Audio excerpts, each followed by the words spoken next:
नमस्कार दोस्तों, स्वागत है आपका एक बार फिर से आपके अपने YouTube चैनल कंपटीशन प्रिपरेशन पे। आई होप आप सारे स्वस्थ होंगे, मस्त होंगे और अच्छे से पढ़ाई भी कर रहे होंगे। इस वीडियो में बेसिकली करने वाले हैं एसएससी सीएचएसएल के टॉप क्वेश्चंस जो कि आपके सीजीएल एग्जाम के लिए बहुत ज्यादा जरूरी होने वाले हैं।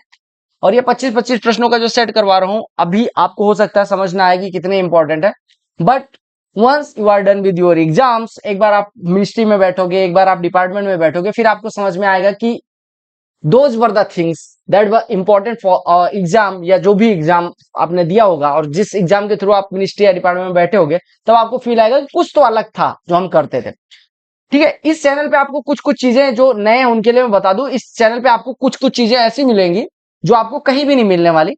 तो आप थोड़ा सा ट्रस्ट करके ना, ये जो पीडीएफ वगैरह मैं प्रोवाइड करता हूँ, ये फुद्दू चीजें नहीं है कि ऐसे इग्नोर कर दो, वो कर लिया करो, क्योंकि मैंने अपनी जिंदगी में कुछ चीजें मिस करी हैं कंपटीशन के दौरान, तैयारी के दौरान, और शायद वो चीजें अगर मुझे मिली होती तो शायद कंपैरेटिवली बेटर परफॉर्म करता, या फिर अर्लियर जॉब होती मेरे पास और पहले होती। दो यू गाइस से कि तुम्हें बहुत जल्दी मिल गई चीजें, बट और जल्दी मिल सकती थी अगर मुझे चीजें पता होती। तो जो चीजें मुझे नहीं पता थी वही चीजें मैं प्रोवाइड करने की कोशिश कर रहा हूँ, जो चीजें मेरे पास अफोर्डेबिलिटी नहीं थी वो चीजें प्रोवाइड करने की कोशिश करो। तो थोड़ा सा वैल्यू करो इन चीजों को। और जो लोग काफी टाइम से प्रिपरेशन कर रहे हैं वो ऑलरेडी वैल्यू कर रहे हैं, जो लोग नए हैं उनको कई बार लगता कि नहीं, वो वाले सर चूंकि रील में बहुत मोटिवेट कर देते हैं कि our course is best and this that things, तो वो चीज ना, जब आपको लगे कि वैसी चीजें आपके लिए फायदेमंद है, एक बार आप एग्जाम दे लोगे, if you are going to appear in CGL 2024, believe me और ट्रस्ट मी, जो भी आप कह सकते हो, फॉलो करो जो मैं कह रहा हूं। ठीक है, आपको बहुत बहुत ज्यादा फायदा मिलने वाला है। आपको अगर इससे 100% फायदा होने वाला है तो मुझे 0.01% फायदा होने वाला है, समझ लो। और उसके बाद अगर मैं कर रहा हूं तो इसका मतलब कुछ आपके लिए कर ही रहा हूं। ठीक है, तो पहले प्रश्न पे आ जाते हैं। 25 प्रश्न इससे पहले वाला सेट मैं करवा चुका हूं, एक बार कंपाइल करके भी वीडियो प्रोवाइड कर दूंगा। 26वें प्रश्न यानी कि 25 प्रश्न पहले कर चुके हैं, 26वां प्रश्न ये है यानी कि दूसरा सेट ये है। 50 प्रश्न करेंगे यानी कि 25 प्रश्न ये हो जाएंगे और 25 पहले कर चुके हैं, और ऐसे 145 करने हैं। Target two circles of diameter 16 centimeter and 20 centimeter are such that distance between their centers is 13 centimeter। देखो क्या चीज दी गई, आपको दिया गया कि दो सर्कल के डायमीटर, एक का 16 है तो यानी इसकी त्रिज्या 8 हो गई, दूसरे का डायमीटर अगर 20 है तो इसकी त्रिज्या 10 हो गई, और इनके सेंटर्स के बीच की डिस्टेंस डी बराबर दी गई 13। तो आपको कहा गया कॉमन टेंजेंट की लंबाई बतानी है जो does not intersect the line joining there centres. अब देखो, अगर दो वृत्तों के, आपको मैंने एक चीज बताया कि अगर दो वृत्तों के, क्या बताया है मैंने आपको, मैंने बताया कि अगर दो वृत्तों के त्रिज्याओं का योग, if sum of radii of two circles is, if sum of radii of two circles is less than d, यानी कि less than distance between their centres, तो वो सर्कल एक दूसरे को इंटरसेक्ट नहीं करेंगे। और अगर R1 plus R2 is greater than d, यानी कि अगर त्रिज्याओं का योग उनकी केंद्रों के बीच की दूरी से ज्यादा है, तो आपको सिंपल सी बात है वो इंटरसेक्ट करेंगे। यानी first circle is like this, second circle is like this. अब हमें उस स्पर्श रेखा की लंबाई बतानी है जो इनकी केंद्रों को मिलाने वाली रेखा को ना काटती हो। तो इसका मतलब डायरेक्ट कॉमन टेंजेंट की लंबाई, और डायरेक्ट कॉमन टेंजेंट की लंबाई का फॉर्मूला क्या होता है, what is length of DCT, ये होता है अंडर रूट में D square minus R1 minus R2 का होल स्क्वायर। ठीक है, अब आप अंडर रूट में डी की वैल्यू 13 का स्क्वायर माइनस 8 माइनस 10 का स्क्वायर यानी कि 2 का स्क्वायर 4, तो 169 माइनस 4 रूट का 165। तो फॉर्मूला इतना सा था, बस इसमें जो कॉन्सेप्ट दिया गया था वो इंपॉर्टेंट था। ठीक है, समझ आ गया। चलो, कहा shortest length of intercept between x axis and y axis of this equation. मैंने अभी कोऑर्डिनेट ज्योमेट्री का एक बहुत सुंदर सा वीडियो करवाया, 50-55 मिनट में मैंने सारे कॉन्सेप्ट करवा दिए, जाके देख लेना, लिंक डिस्क्रिप्शन में डाल दूंगा। आपसे करके लेंथ इंटरसेप्ट की मतलब निकालनी है। देखो एक चीज मैंने बताया कि अगर कोई ये एक्स एक्सिस होता है, this one is y axis, short form में बता दे रहा हूं, बाकी आप डिटेल में उसमें देख सकते हैं, 1 घंटे में सारे कॉन्सेप्ट कवर्ड है। अगर कोई लाइन दी गई है x by a plus y by b is equal to 1, तो इसका मतलब एक्स एक्सिस पे ए इंटरसेप्ट करती है और वाई एक्सिस पे बी इंटरसेप्ट करती है, means this distance is a and this distance is b. आपको पता है इन दोनों के बीच का एंगल कितना है, 90 डिग्री है। दोनों एक्सिस के बीच का एंगल कितना होता है, 90 डिग्री। तो इसकी लंबाई शॉर्टेस्ट इंटरसेप्ट यानी इसकी लंबाई यहां से लेकर यहां तक की तो होती है root A square plus B square. अब इसको इस फॉर्म में बदल लो, यानी 6x plus 8y is equal to 48 लिखो। पहले 48 को 1 बनाने के लिए 48 से डिवाइड करोगे, क्योंकि राइट साइड में हमें 1 चाहिए, तो हम डिवाइड करेंगे तो x बाई 8 आएगा प्लस y बाई 6 आएगा इज इक्वल टू 1 हो जाएगा। यानी ये रेखा, जो भी रेखा का इक्वेशन दिया गया है, यानी कि the equation you are given with, ये है x by 8 plus y by 6 is equal to 1, यानी कि x एक्सिस पे 8 इंटरसेप्ट, y एक्सिस पे 6 इंटरसेप्ट। तो इसका इक्वेशन हो जाएगा 6x plus 8y is equal to 48 and if you have to find the length of the intercept between x axis and y axis यानी कि root A square plus B square हो जाएगा, यानी under root में 8 का square plus 6 का square, सीधे आप 10 मार्क कर सकते थे। समझ आ गया? नहीं समझ आया तो कॉन्सेप्ट के लिए आप जाके हमारी वो वाली वीडियो देख सकते हैं, कोऑर्डिनेट ज्योमेट्री वाले। अगले प्रश्न में आते हैं। देखो अगर आपको कभी भी tan theta plus cot theta बराबर 2 दिया जाए तो आप थीटा बराबर 45 समझ लिया करो। तो थीटा बराबर 45 हो गया, यानी इसकी वैल्यू 1, इसकी वैल्यू 1, इसकी वैल्यू 1, इसकी वैल्यू 1, यानी 1 प्लस 1 प्लस 6 इंटू 1, यानी कि कितना हो जाएगा 8। ये सब अच्छे प्रश्नों में आए हैं। Difference between curve surface area and total surface area of a right circular cylinder having a length of इतना एंड बेस इतना। देखो आपको क्या निकालना है, कर्व सरफेस एरिया और टोटल सरफेस एरिया का डिफरेंस। देखो टोटल सरफेस एरिया क्या होती है, 2 pi r into h plus r, यानी हम कह सकते हैं 2 pi r h plus 2 pi r square. और कर्व सरफेस एरिया क्या होती है, 2 पाई आर एच। अगर इसमें से ये घटाएंगे तो यहां से हमारा कितना आ जाएगा, 2 पाई आर स्क्वायर। ठीक है, अब आपको क्या दिया गया, कहा कि राइट सर्कुलर सिलेंडर यानी बेलन का लेंथ इतना है और बेस का डायमीटर 28 है। तो बेस का डायमीटर, सिलेंडर कैसे होता है, सिलेंडर इस फॉर्म का होता है, कुछ इस फॉर्म का, ऐसे ही मान लो ये सिलेंडर है आपका। इसका बेस का डायमीटर अगर दिया गया तो रेडियस आपको पता हो सकती है, रेडियस कितनी हो जाएगी 14। अब रेडियस 14 दिया गया तो आपको 2 पाई आर स्क्वायर निकालना है।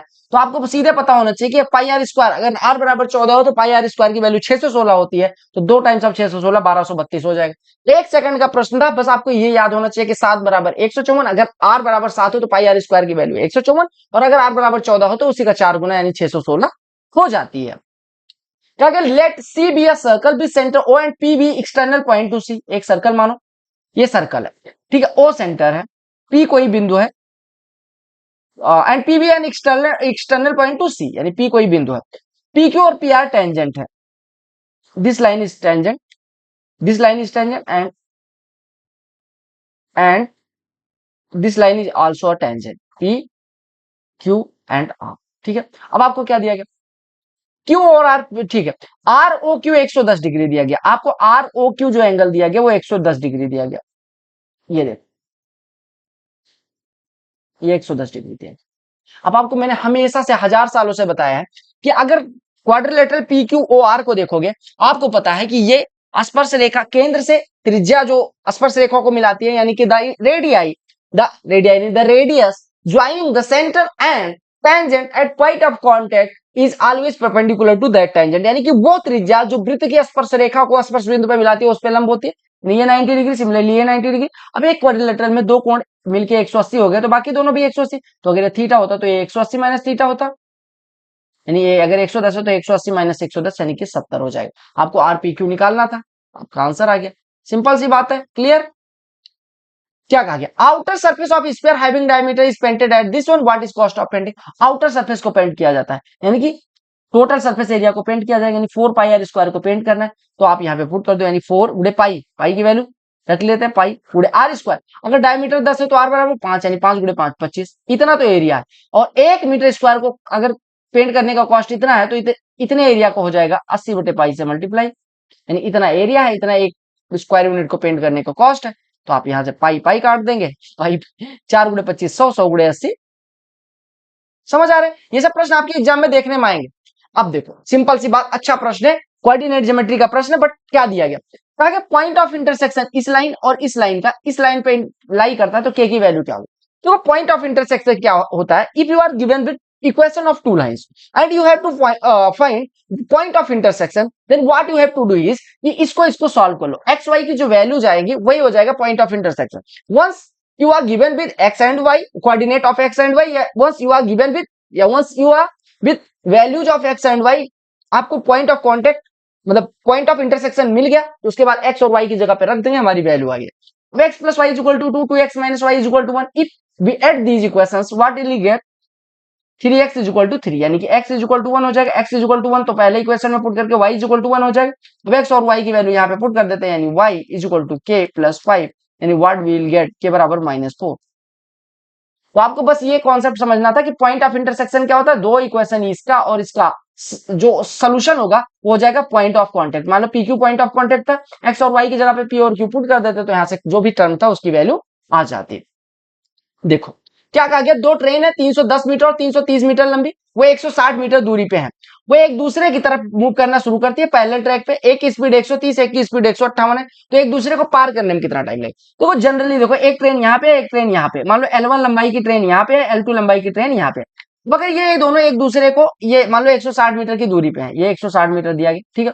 अब समझो बात, अगर ये ट्रेन और ये ट्रेन एक दूसरे को पार करती, ठीक है, तो क्या होता? ये ट्रेन और ये ट्रेन एक दूसरे को पार करती तो क्या होता? ये दोनों अगर एक दूसरे को पार करती, एक मिनट मैं चेक करता हूं, ठीक है। अगर ये दोनों ट्रेन एक दूसरे को पार करती थी, इनके द्वारा चली गई दूरी कितनी होती? L1 प्लस L2, ठीक है। L1 प्लस L2 हो जाता, लेकिन इनके बीच की दूरी 160 मीटर और है, तो 160 मीटर और ट्रेवल करना है, यानी कि आपको कितना ट्रेवल करना है? 160 मीटर और, तो आपकी टोटल दूरी इतनी हो जाएगी। स्पीड अगर एक दूसरे की तरफ मूव करती है तो इनकी स्पीड का सम, यानी एस बराबर कितना हो जाएगा? Relative speed S1 plus S2 हो जाएगा, यानी एस बराबर S1 प्लस S2 हो गया। तो हमारी रिलेटिव स्पीड कितनी है? चूंकि एक दूसरे की तरफ मूव कर रही है, यानी 130 प्लस 158 288, 288 को 5/18 से गुणा कर देंगे, मीटर पर सेकंड में आ जाएगा। 18 से काटेंगे, ये कितना हो जाएगा? 18 1 18, 18 छक्के 108, यानी 80 मीटर पर सेकंड इनकी स्पीड हो गई। हमें ट्रेवल कितना करना है? L1 plus L2 plus 160, L1 L2 की वैल्यू रख दो, 310 330 640 और 160, 640 और 160, यानी कि 800 मीटर ट्रेवल करना है। 80 के स्पीड से कितना सेकंड लगेगा? 800/80, यानी कि 10 सेकंड लगने वाला है। क्लियर हो गया? कितना सेकंड लगने वाला है? 10 सेकंड लगने वाला है। अगले प्रश्न में क्या कहा गया? कहा गया कि प्रत्येक दिन की शुरुआत में राजेश के पहले दिन की शुरुआत में राजेश के पास 500 अंडे थे, वो 20% शाम तक बेच देता है और फिर 20% ऐड कर लेता है। फिर सेम चीज 20% शाम अगले दिन के शाम तक बेच देता है, 20% ऐड कर लेता है अगले दिन के लिए। और ऐसे कहा गया उसके पास कितने अंडे बचे लास्ट में? 1024। तो बी का मान किसके बराबर? देखो, कोई चीज जब सुई से हो रहा हो तो फार का उपयोग नहीं किया जाता। ये हमारे अवध की बहुत फेमस कहावत है। कहने का मतलब ये हो गया कि अगर 500 अंडे थे, उसने 20% बेच दिया, यानी कि 80% बचे, फिर उसने 20% ऐड कर लिए, फिर अगले दिन इतने ऐड करे, फिर वो 20% बेच देता है, फिर 100, इतना हो जाता है। पहले दिन की शुरुआत में इतने थे, उसने, ये पहले दिन के अंत में इतने हो गए, दूसरे दिन की शुरुआत में इतने हो गए, दूसरे दिन के अंत में इतने हो गए, तीसरे दिन के शुरुआत में इतने हो गए और तीसरे दिन के अंत में इतने हो गए, ठीक है। और ये बराबर 1024 दे दिया गया।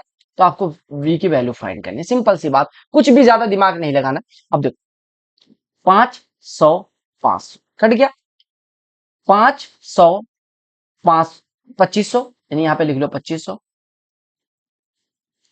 चार उठाओ चार उठाओ चार उठाओ, 64 यहां रख दो, 16 से काटो 4, 16 छक्के 96, 16 चौको 64, 4 से कटा, ये कितना हो जाएगा? 16, 16 गुणे 25 कितना हो जाएगा? 16 गुणे 25 4000, अरे देखो 16 गुणे 25 400, 400 के बाद डबल जीरो, यानी 40,000, कितना तो हो गया? यानी 200 का स्क्वायर, 200 का स्क्वायर मतलब 100 प्लस 100 का स्क्वायर, 100 प्लस बी का स्क्वायर बराबर 100 प्लस 100 का स्क्वायर, तो बी बराबर 100। अब कुछ मास्टर क्या आएंगे, क्या बताएंगे आपको? कहेंगे एक बात बताओ भैया, अब देखो चूंकि प्रश्न आ चुका है, मास्टर ने बैठ के 4 बार सॉल्व कर लिया, तो आपको अब वो क्या बताएंगे? ट्रिक कब बनती है? जब इससे करेंगे तब। उनके दिमाग में आया कि देखो 20% 2 बार बढ़ोतरी होती है और 20% 3 बार कमी होती है। 20% की सक्सेसिव कितनी होती है? 36% 2 बार की, और फिर 20% करेंगे तो 36 प्लस 20 माइनस 7.2, यानी कि लगभग आपका कितना हो जाएगा? 48.8%। 48.8%, यानी 48.8% कम होना चाहिए था। जबकि कोई चीज कितनी होगी? 250। देखो, दो 500 से कोई चीज 1024 हुई, यानी कि 250% के करीब। कोई चीज जो 48% होनी थी वो 250% हुई, यानी कि दोनों को जोड़ दो, यानी कि 300% से लगभग बड़ी होगी। जो 48% कम होनी चाहिए थी वो 250% बढ़ गई, यानी कि लगभग 300% का चेंज, 300% चेंज 3 बार में, 3 दिन में, तो 100% पड़ गए। तो ये एक ट्रिक बताएंगे, बट नहीं भैया, ये कब? जब ये बेसिक आपको पता हो और एग्जाम में यही मेथड काम आएगी, लिख के ले लो, कितना भी ट्रिक पढ़ के जाओ नहीं काम आने वाली। आपको ऐसा प्रश्न है, अब आपको क्या काम करना? जब ऐसा प्रश्न है, कॉट टेन कॉसेक साइन सब दिया रहे, मैंने आपको क्या बताया? Sine cos tan cosec sec और कॉट जब सब सारे पता हो तो थीटा बराबर 45 पुट कर दिया करो। सबसे आसान सबसे सेफ मेथड है। ये हो गया 2 इंटू कॉसेक थीटा, अरे कॉसेक 45, तो यही चीज इधर भी आ जाएगा, 1/√2 माइनस। अब आप एक बात बताओ, यहां पे पॉजिटिव आएगा, यहां पे पॉजिटिव, यहां पे निगेटिव, ये नहीं हो सकता, ये भी नहीं। पॉजिटिव पॉजिटिव निगेटिव, यानी निगेटिव आंसर आना चाहिए। तो एक ही ऑप्शन है, आप सॉल्व भी कर सकते हो, सॉल्व कर लेना। समझ आए? तो बस ये प्रश्न एक एक भी लाइन का नहीं है, एक भी सेकंड का नहीं है, अगर आपको इतना दिमाग पे वहां क्लिक कर गया। लेकिन कई बार नहीं क्लिक करता एग्जाम प्रेशर में। एक सर्कल है जिसका सेंटर ओ है, एबीसी सेकंड है, ए और बी पे डीसी टेंजेंट है। देखो एक सर्कल है, ये देखो एबीसी सेकंड है, intersecting circle at A and B, A B और सी। CD टेंजेंट है, CD टेंजेंट है, ये CD टेंजेंट है जो सर्कल को डी पे टच करती है, ठीक है। कहा कि डी से, ठीक है, डीसी बराबर 12, डीसी बराबर 12, बीसी बराबर 6, बीसी बराबर 6, तो ए बी की लंबाई। आपको टेंजेंट सेकंड थ्योरम पता होगी, क्या कहती है कि टेंजेंट का स्क्वायर बराबर होता है सेकंड का बाहरी भाग गुणे सेकंड की कुल लंबाई। ये हो गया 144 बराबर 6 इंटू 6 प्लस ए बी की लंबाई अगर एक्स माने तो 6 से इकट्ठा कितना हो गया 6 एकम 6 और सॉरी 6 दूनी 12, ये 24 हो गया, यानी एक्स बराबर कितना हो जाएगा 18। अच्छे प्रश्नों में आया, मैंने कर दिया ज्योमेट्री के प्रश्न। अब देखो अगला प्रश्न देखो, दो स्टेशन है T1 और T2 जो 300 किलोमीटर की दूरी पे है। एक कार T1 से स्टार्ट होती है 8 बजे और T2 की तरफ बढ़ती है 45 की स्पीड से। 10 बजे दूसरी कार T2 से स्टार्ट होती है T1 की तरफ बढ़ती है 60 की स्पीड से, कब कार मिलेगी? देखो ये प्रश्न मैंने क्यों लिया, जब दो कारें अलग अलग टाइम पे स्टार्ट होती, एक 8 बजे स्टार्ट होती और एक 10 बजे, ऐसे प्रश्न में आपको क्या काम करना है, टाइम को हमेशा एक टाइम पे लाना। अब जो 8 बजे स्टार्ट हुई और जो 10 बजे स्टार्ट हुई, जो देर से सो के उठा उसको हम पहले जगा सकते नहीं, जो पहले सो के उठा उसको हम 10 बजे देख सकते हैं ना। एक बात बताओ, पहले आप उठोगे और आपके पापा देर से उठ रहे हैं तो आप देख सकते हो ना पापा कैसे उठ रहे हैं। तो ये 8 बजे वाली को 10 बजे के सिचुएशन पे लाओ, ये इधर की तरफ जा रही है, ये इधर की तरफ आ रही है। 8 बजे वाली 45 की स्पीड से चल रही है, 2 घंटे में 90 किलोमीटर चल गई, इनके बीच की दूरी 300 किलोमीटर थी, 90 चल गई है। अभी 10 बजे की बात करें अगर, तो इनके बीच की दूरी 210 किलोमीटर बची है और ये वाली ट्रेन यहाँ पे आ चुकी है, ठीक है। अब 10 बजे का सिनेरियो क्या है, उनके बीच की दूरी 210 मीटर है, एक 45 के स्पीड से इधर की तरफ जा रही है, दूसरी 60 के स्पीड से इधर आ रही है, कितने बजे मिलेंगे ये पूछ। अगर दोनों एक दूसरे की तरफ मूव करेंगे तो उनकी रिलेटिव स्पीड 45 प्लस 60 105 हो जाएगी। 105 एक घंटे में 210 ट्रेवल करने के लिए 2 घंटे लगे। 2 घंटे किसके बाद, 10 बजे का सिनेरियो ले रहे हैं तो 10 बजे के 2 घंटे बाद 12 बजे। मुझे करने वाला प्रश्न था, बट थोड़ा सा आपको यह समझना था कि टाइम को बाद वाले टाइम के बराबर लाके सिनेरियो बनाना होता है, सिंपल सी बात। कहा कि 5, ये देखो अभी हमने ऐसा प्रश्न किया था 5x प्लस 12y बराबर 60 का, मैंने क्या बताया था, अगर ऐसे है तो ये a इंटरसेप्ट करता हूं, b इंटरसेप्ट करता हूं तो इधर root A square plus B square. आपको पता है ax plus B Y is equal to C दिया गया हो तो c से डिवाइड कर दिया करो, यानी कि कांस्टेंट टर्म से डिवाइड करो, 60 से डिवाइड करोगे तो आ जाएगा x बटे 12 प्लस वाई बटे 5 बराबर 1। अब लाइन का इंटरसेप्शन फॉर्म अगर x by a plus y by b is equal to 1 हो तो एक्स एक्सिस पे इंटरसेप्ट, वाई एक्सिस पे भी इंटरसेप्ट काटती है, और शॉर्टेस्ट इंटरसेप्टेड फॉर्म जो खंड होता है वो होता है root A square plus B square. तो ए बराबर 12 है, बी बराबर 5, तो 12 स्क्वायर प्लस 5 स्क्वायर का वर्गमूल 13। देखो एक इलेक्शन होता है दो लोगों के बीच, इलेक्शन वाले प्रश्नों में आप कई बार घायल हो जाते हो, नहीं घायल होना। कहा गया दो कैंडिडेट के बीच इलेक्शन होता है जिसमें डिफीटेड कैंडिडेट को 42% वैलिड वोट का मिलता है और वो 25,45,800 वोटों से हार जाता है। अगर 3,65,500 वोट इनवैलिड थे और 30% लोगों ने वोट ही नहीं डाला, तो आपको बताना है कितने इलेक्टोरेट थे जिन्होंने अपना वोट नहीं डाला। देखो प्रश्न प्रश्न को फिर से समझो। हमसे कहा गया देखो, मान लो 100% वोट था, राइट, ओके, क्या हम ऐसे मान लेते हैं कि 10x वोट था। अब आपको क्या निकलेगा, पहले ये देखते हैं कि वोट हमने कितना मांगा और अब हम देखते हैं कि उस पे हमें निकालना है जिन्होंने वोट नहीं डाला, और कितने परसेंट ने वोट नहीं डाला, 3 है, 30%, यानी कि 10x का 30% यानी 3x की वैल्यू हमें कैलकुलेट करनी, ये ध्यान रखना, क्लियर। अब देखो 10x में से 3x तो वोट डालने नहीं जाते, यानी 7x वोट डालने जाते हैं, राइट। 7x में से 25,45,800 वोट इनवैलिड हो गए, 25,45,800। अब ये कितना आ गया, ये वैलिड वोट की संख्या होगी, ठीक। वैलिड वोट की जो संख्या है इसका 42% एक कैंडिडेट को मिला, तो दूसरे को कितना मिला होगा, इसका 58%। अब इन दोनों का डिफरेंस कितना आएगा, एक को इसका 42% मिलता है, दूसरे को इसका 58%, यानी डिफरेंस कितना हो गया, इसका 16%। और इसका 16% से ही वो हारेगा, यानी कि इसका 16%, अच्छा सॉरी, ये देखो यहाँ पे इनवैलिड वाले वोटों की संख्या हमने गलत डाल दी, यहाँ पे 25,45,800 नहीं होगा, यहाँ पे इनवैलिड वोटों की संख्या कितनी थी, यहाँ पे 3,65,500। ये आप ये वैलिड वोट हो गए, इसका 42% एक को मिला, एक इसका 58% एक को मिला। अब आपको पता है कि अगर एक को 42% मिला, एक को 58%, तो हारेंगे कितने से, इसके 16%, और इसी का 16% आपको कितना दिया गया है, इतना, यानी इसका 16% बराबर दिया गया 25,45,800, समझ में, इसका 16% इतना। अगर इसका 16% इतना है तो इसका 1% निकाल लेते हैं। इसका 1% कितना हो जाएगा, बटे में 16 कर देते हैं। तो देखो यहां से कितना हो जाएगा, 16 एकम 16, 9 94, 16 पंचे 80, 16 9 या 144, 16 एक नम 16, 2 20, 16 एक नम 16, 4 40, 16 दूना 32 और 0.5 इतना हो गया। अगर 1% इतना है तो 100% कितना हो जाएगा, अगर 1% इतना है तो 100% कितना हो जाएगा, 0 इक्वल। यानी इसकी वैल्यू कितनी आ गई, इसके बराबर। इसकी वैल्यू कितनी आ गई, इसके बराबर। तो यहां से 7x कितना आ जाएगा, इसमें यहां से हम 7x कह सकते हैं, कितना हो जाएगा, इसमें 3 65 500 ऐड हो जाएगा, यानी जोड़ देते हैं 3 65 500 यानी यहां तक आएगा। तो ये हो जाएगा 15 और ये देखो 50 हो गया, 5 2 7 हो गया, 1 और 5 6 हो गया, और 1 और 6 7 हो गया, और आपका क्या बचा 9, 1 और 6 7 हो गया, और 9 3 12 हो गया। ये 16 27 67 50 हो गया। अगर 7x बराबर इतना है तो 3x बराबर कितना हो जाएगा, इसका 3/7 गुना, बस आप निकाल लो।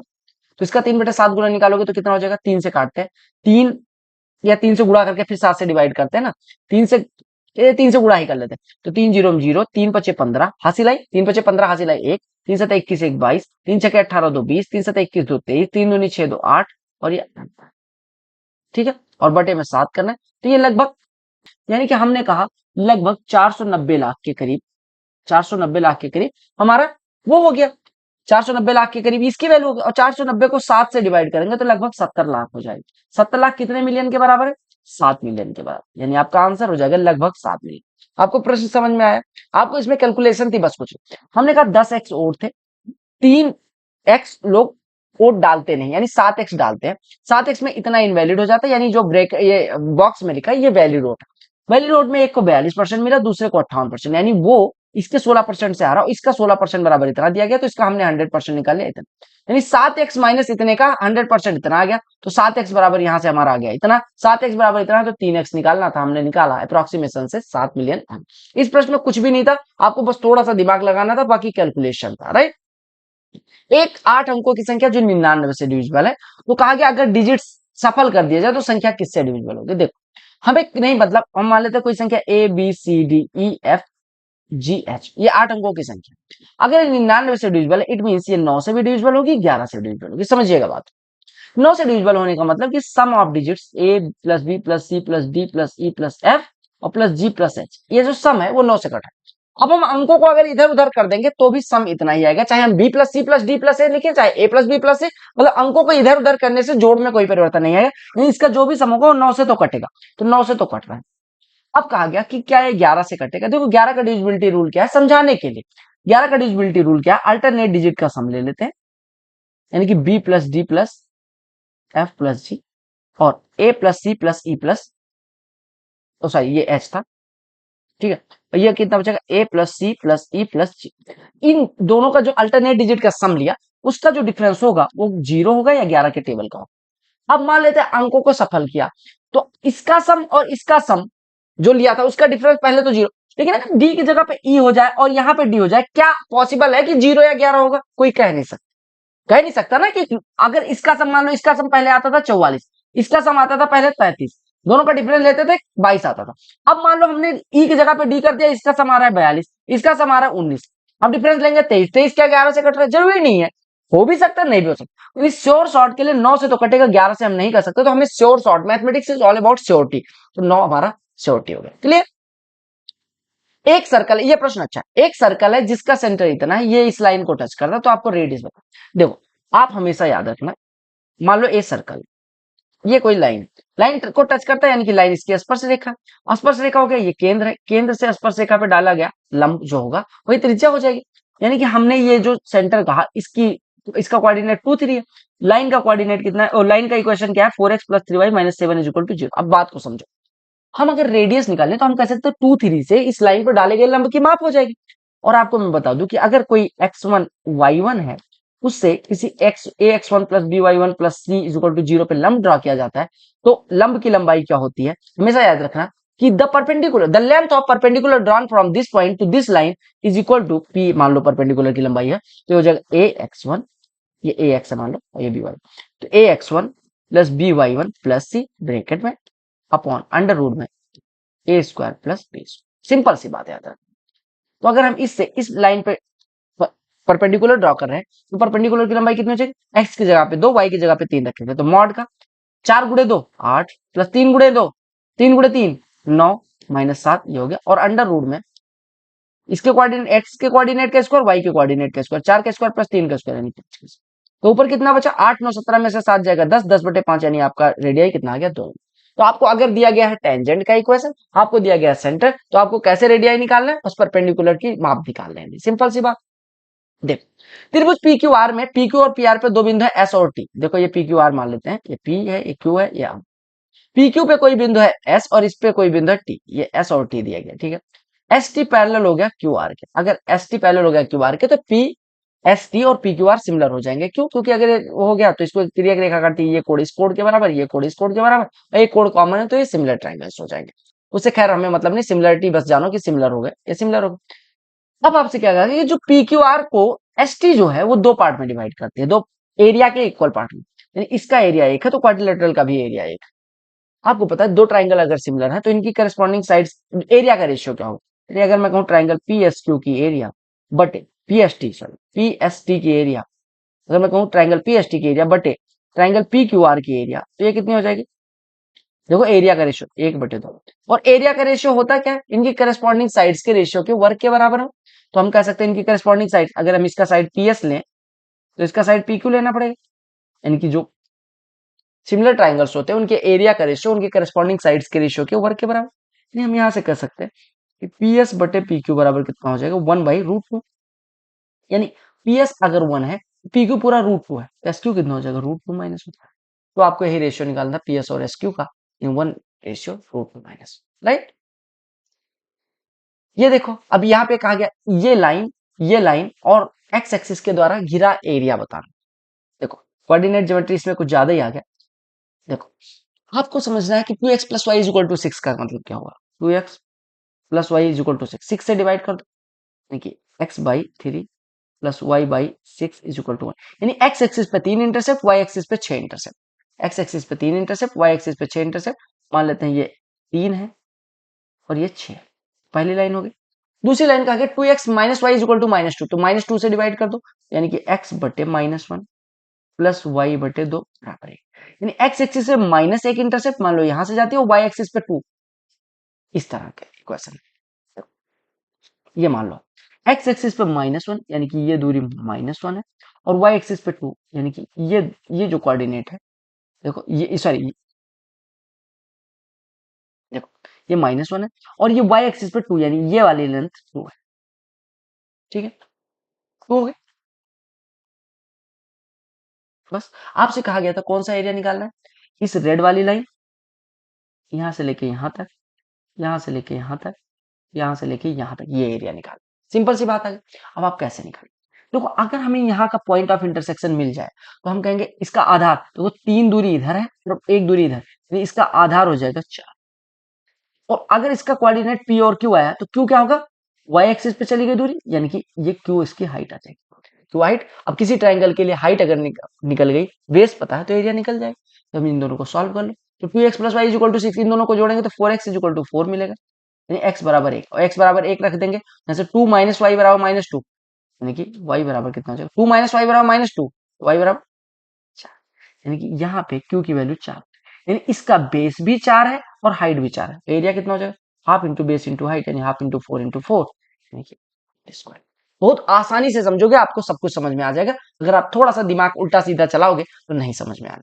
क्लियर हो गया। ए बी से 3 पॉइंट इस प्रकार से है कि ए बी बराबर इतना, बी सी बराबर इतना, ठीक। Number of circles passing through, देखो आपको कुछ चीजें मैं कॉन्सेप्ट बता दूं। अगर कोई एक पॉइंट है, नंबर ऑफ पॉइंट लिख लेना है कहीं पे, आप भूल जाओगे कई बार, और सर्कल्स पॉसिबल, ठीक है। कितने पॉइंट, एक पॉइंट से इनफाइनाइट सर्कल, देखो मान लो एक कोई पॉइंट, एक सर्कल ये हो गया, एक सर्कल ये हो गया, एक सर्कल ये हो गया, एक सर्कल ये हो गया, एक मतलब ऐसा इनफाइनाइट।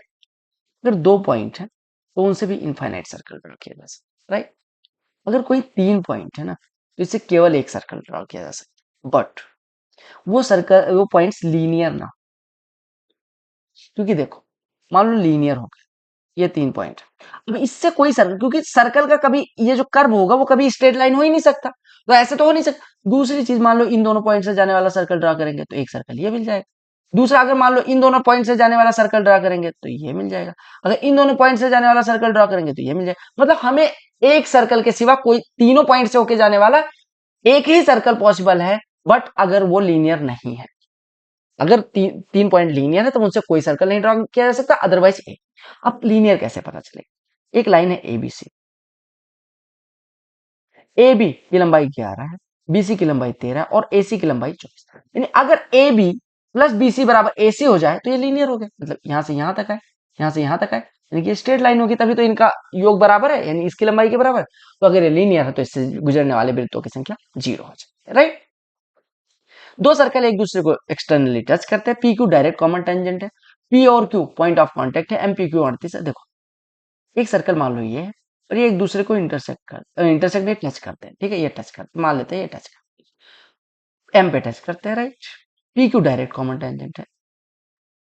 एक मिनट, एक मिनट, आप भी कहोगे कितनी बार एक मिनट बोलता है, पी ये हो गया, क्यू ये हो गया। अब आपसे कहा गया एम पी क्यू कोड की जो वैल्यू है,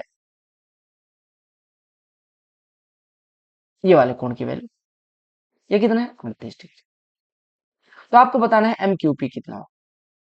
आप एक चीज ध्यान रखिए, अगर कोई स्पर्श दो वृत्त हैं जो एक दूसरे को एक्सटर्नली टच करते हैं, बाहरी टच करते हैं, यानी if they are two circles and those two circles touch each other externally, यानी बाहरी रूप से टच करते हैं और उनकी एक कॉमन टेंजेंट ड्रॉ की गई, पी से अगर इनके पॉइंट ऑफ कांटेक्ट को और क्यू से इनके पॉइंट ऑफ कांटेक्ट को मिलाएंगे तो ये जो एंगल बनेगा 90 डिग्री। अब एक एंगल 90 है, एक 38 है, तो ये हमेशा कितना हो जाएगा 90 माइनस 38 यानी कि 52। तो आप हमेशा याद रखना कि अगर ये कोण थीटा दिया गया तो ये 90 minus theta, provided those two circles touch each other externally and PQ is direct common, right? Simple सी, ठीक है, ये समझ आ गया। अच्छा ये देखो, आपको प्रश्न को समझना, एक फ्रैक्शन को 3/5 को 2/5 से घटाया जाता है। 3/5 से अगर कोई फ्रैक्शन 2/5 घटाई गई, यानी कितना परसेंट घटाएगा? 66 से ही 2/3%, यानी 200/3% घटाएगा। और 3/5 से अगर कोई चीज 3 थी 2 घटा दी गई, यानी कि 3 से 2 घटाएगी, यानी कि 200/3% घटाएगी और फिर 20% बढ़ाएगी, तो उसका पर्सनल मतलब इंक्रीज या डिक्रीज क्या होगा? सिंपल सी बात है, देखो ऐसे सब भूल जाओ।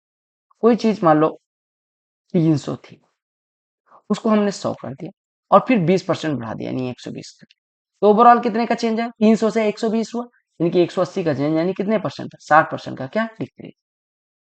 कुछ था इस प्रश्न। लेकिन अगर आप ऐसे देखोगे कि 3/5 से 2/5 कर दिया गया, अगर ऐसा समझोगे तब यहाँ पे आप गलती कर दोगे, क्योंकि आप मानोगे कि 3/5 से 2/5 कर दिया गया, इसका मतलब 37% ही घटाया गया, फिर गलती कर दोगे। तो ये ध्यान रखना कि 3/5 से 2/5 घटाई जाती है, यानी 3 से कोई चीज 2 करती जाए, बस सिंपल सी बात। देखिएगा अगला प्रश्न फिर से ज्योमेट्री का, एक राइट एंगल ट्राइंगल है एबीसी जिसमें कोण ए बराबर 90 degree. Let us draw a triangle in which angle A is equal to 90 degree. Let us assume this one is A, this one is B and this one is C. AD perpendicular है BC पे, हमने draw कर दिया AD perpendicular, AD is perpendicular to this one. Let us show कि ये right है। AC बराबर 5 दे दिया गया, कोई बात नहीं।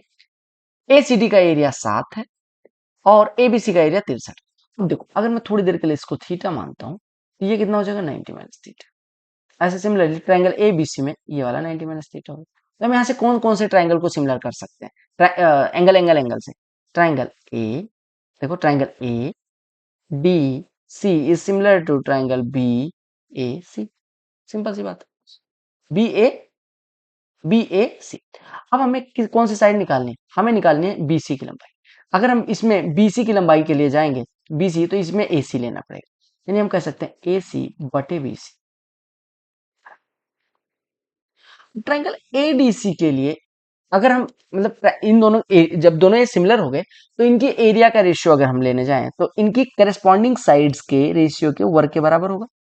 एडीसी के लिए साइड एसी बटे बीसी का होल स्क्वायर बराबर इनकी एरिया का रेशियो। ट्राइंगल एडीसी का एरिया कितना दिया गया? 7 बटे एबीसी का एरिया 63, यानी 1/9। यानी हम यहां से कह सकते हैं कि एसी बटे बीसी बराबर 1/9 का वर्गमूल 1/3, तो बीसी बराबर 3AC, यानी कि AC अगर 5 है तो BC की लंबाई 15 हो जाएगी। सिंपल सी बात, क्लियर। क्लियर हो गया? चार्जर ऑन कर दो। एक आदमी है 10 चेयर खरीदना चाहता है। ये प्रश्न इस वजह से मैंने उठाया क्योंकि इसमें थोड़ा सा ट्रिकी था। एक आदमी 10 चेयर खरीदना चाहता है, टोटल कॉस्ट 4500 रुपए है 10 चेयर, लेकिन बार्गेन करता है तो जो दुकानदार है वो कहता है 20% का डिस्काउंट दे देगा। तो पर्सन जो है वो 10% ज्यादा चेयर खरीद। कहा गया कितना होगा कॉस्ट प्राइस चेयर। देखो 10% ज्यादा चेयर खरीद पाता है, कहने का मतलब कितना हो कि अगर वो 10 चेयर खरीदता था तो अभी कितना खरीद पाता है, उसके औकात 10% बढ़ जाती है, यानी अभी वो कितना चेयर खरीद पाता है, 11 चेयर खरीद।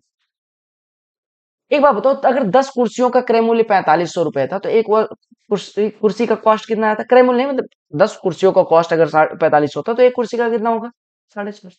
लेकिन दुकानदार ने क्या काम किया कि 20% का डिस्काउंट दे दे, 20% यानी 90 का डिस्काउंट, अभी कितने की पड़ रही है कुर्सी, 360, क्रय मूल्य 360 पड़ रहा है, यानी 11 चेयर वो खरीदता है 360 रुपए चेयर के हिसाब से। तो कितने में खरीदा, 11 गुड़े 3 3500, 11 गुड़े 60 660, यानी 3960 की पड़ेगी। तो दिमाग लगाना था, नहीं तो आप उल्टा सीधा सोचते तो इस प्रश्न को गलत करने के चांसेस पूरे पूरे बढ़ जाते हैं, राइट। अब देखो एक ट्रेपेजियम दिया गया पी क्यू आर है जिसमें P Q is greater than S R. Late us draw a trapezium. ये ट्रेपेजियम है जिसमें पी क्यू एस आर से बड़ा है, तो हम ऐसे कहते हैं पी क्यू आर एस। ठीक है, ऐसे देखो अब ठीक, ठीक है। अब आपको कहा कि डायगोनल पी आर और क्यू एस इंटरसेक्ट करते हैं ओ पे। P R is this one, Q S is this one, O पे इंटरसेक्ट करते हैं। तो आपको पता है कि जो दोनों ट्राइंगल ये वाला और ये वाला ये सिमिलर हो जाते हैं। पीओ बराबर 3x माइनस 15 दिया गया, ठीक है। ओ क्यू बराबर x प्लस 9 दिया गया, ओ क्यू। ओ आर बराबर x माइनस 5 दिया गया और ओ एस बराबर 5 दिया गया। क्योंकि अगर x की दो वैल्यू जो x1 और x2, तो x1 square minus x2 square की वैल्यू। देखो आपका ट्राइंगल कौन कौन सा सिमिलर होगा, हम कह सकते हैं triangle O R S is similar to triangle O R S, यानी ये वाला कोण लिया तो ये वाला कोण इसके बराबर होगा, यानी ट्राइंगल ओपीक्यू के सिमिलर। तो इनकी करस्पॉन्डिंग साइड्स का रेशियो लेते हैं, यानी हम कहते हैं ओ आर बटे ओपी बराबर हो जाएगा ओ आर बटे ओपी बराबर ओ एस बटे ओ क्यू। बस पुट कर दो ओ आर एक्स माइनस 5 बटे ओपी, ओपी ओपी कितने, तो x minus 15 is equal to O S 5 upon O Q x plus. तो देखो एक्स माइनस 5 ऊपर भी दिख रहा है और नीचे 3 कॉमन ले लो तो एक्स माइनस 5 इधर भी बचेगा। ये बराबर हो गया 5 बटे एक्स प्लस 9, ठीक है। अब वैसे तो एक्स माइनस फाइव एक बार काट देते हैं, तो कितना बचेगा, एक्स प्लस 9 बराबर 15, यानी एक्स बराबर 6 मिल जाएगा एक। दूसरा क्या हो, अगर हम एक्स माइनस 5 का इसमें मल्टीप्लाई कर देते तो हमें मिलता है x square plus 4x minus 45 बराबर 15 टाइम्स ऑफ एक्स माइनस 5, यानी हमारा हो जाता है एक्स स्क्वायर माइनस 11x और माइनस 45 प्लस 75, यानी कि प्लस 30 बराबर 0। इसके दो फैक्टर होते हैं x minus 6 x minus 5 is equal to 0। तो एक्स बराबर 6 मिलता है, एक्स बराबर 5, यानी x1 की वैल्यू जो कही गई वो 6 हो गई, x2 की वैल्यू 5 हो गई। तो x1 square minus x2 square निकालना, 36 माइनस 25 11 हो जाएगा। तो आपको बस क्वाड्रेटिक जब ऐसा कहा जाए ना तो ये ना काट देना, मैंने क्यों काटा कि आप ये समझो कि x अगर काट दोगे x माइनस 5 तो यहाँ से हम x बराबर 6 आया तो मैं सीधे कह सकता हूँ, तो चूंकि x माइनस 5 कटा है तो इसका एक फैक्टर x माइनस 5 भी होगा, यानी कि x बराबर 5 भी हो सकता है। बट मैंने इसी वजह से क्वाड्रेटिक सॉल्व कर दिया कि आपको समझ में आया कैसे। अब अगर मान लो आपने कुछ काटा है तो उसको भी 0 के बराबर करके x की दूसरी वैल्यू निकाल सकते, सिंपल सी बात, समझ में आ गया। ये सब फिगर उगर नहीं बना था, आपको सिमिलरिटी सीधे लगा देना चाहिए, ठीक है, क्लियर, गॉट इट। आते हैं अगले प्रश्न पे इस सेट के। देखो आगे 30 मीटर क्लॉथ को बेच के एक शॉपकीपर 10 मीटर के सेलिंग प्राइस के बराबर लाख। देखो समझो बात, 30 मीटर का सेलिंग प्राइस क्या है, मान लो 1 मीटर का सेलिंग प्राइस 1 रुपया है तो 30 का 30 हो गया। लेकिन जो इसका कॉस्ट प्राइस है, इसमें प्रॉफिट 30 सेलिंग प्राइस पे मान लो बेचता है, लेकिन प्रॉफिट कितने का था, 10 मीटर के सेलिंग प्राइस के बराबर, यानी प्रॉफिट 10 एसपी। सेलिंग प्राइस है 30 एसपी का, प्रॉफिट है 10 एसपी का, यानी कॉस्ट प्राइस कितना है 20 एसपी। आप देखो कॉस्ट प्राइस जो है वो 20 एसपी। तो कहा गया अगर 1 मीटर कपड़े का क्रय मूल्य बराबर 400 से, तो ये कितने का कॉस्ट प्राइस निकाला है, हमने कहा 30 मीटर का जो विक्रय मूल्य है वो 30 एसपी है, जिसमें 10 एसपी फायदा, यानी कि 30 मीटर का सीपी 20 मीटर के एसपी के बराबर। सिंपल सी बात है। अब आपको निकालना है 1 मीटर कपड़े का विक्रय मूल्य। अगर 1 मीटर कपड़े का क्रय मूल्य 480, तो यहाँ पे आप लिख दो 30 गुणे 480 बराबर 20 गुणे सेलिंग प्राइस। 20 से कटेगा 24 हो जाएगा, यानी सेलिंग प्राइस कितना हो जाएगा 24 गुणे 30 यानी कि 700। कुछ दिक्कत नहीं। आपने कहा 30 मीटर का सेलिंग प्राइस, 30 मीटर का जो सेलिंग प्राइस था उसमें 10 सेलिंग प्राइस के बराबर फायदा, यानी 30 रुपए में बेच रहे हैं तो 10 रुपए का फायदा, यानी कि 20 रुपए क्रय मूल्य, यानी कि 20 रुपए क्रय मूल्य हो गया। कितने? 30 मीटर का, 30 मीटर का क्रय मूल्य 20 रुपए, यानी कि 30 रुपए बराबर 20 एसपी। यहां से हमने पुट करके आंसर निकाल दिया। These were 25 question for set 2। I hope आपको वीडियो समझ में आई होगी, मतलब क्वेश्चन समझ में आए होंगे, वीडियो पसंद आई होगी। यहाँ पे क्लिक करके सब्सक्राइब कर सकते हैं। There are so many playlist shown here, you can click and watch all the playlist, all are useful for your upcoming exams. और इसका कंपाइल्ड वीडियो भी मैं बहुत जल्दी प्रोवाइड कर दूंगा, तो वो भी देखें। बाकी बहुत सारी प्लेलिस्ट अवेलेबल है। पीडीएफ के लिए टेलीग्राम चैनल ज्वाइन करें, लिंक डिस्क्रिप्शन में।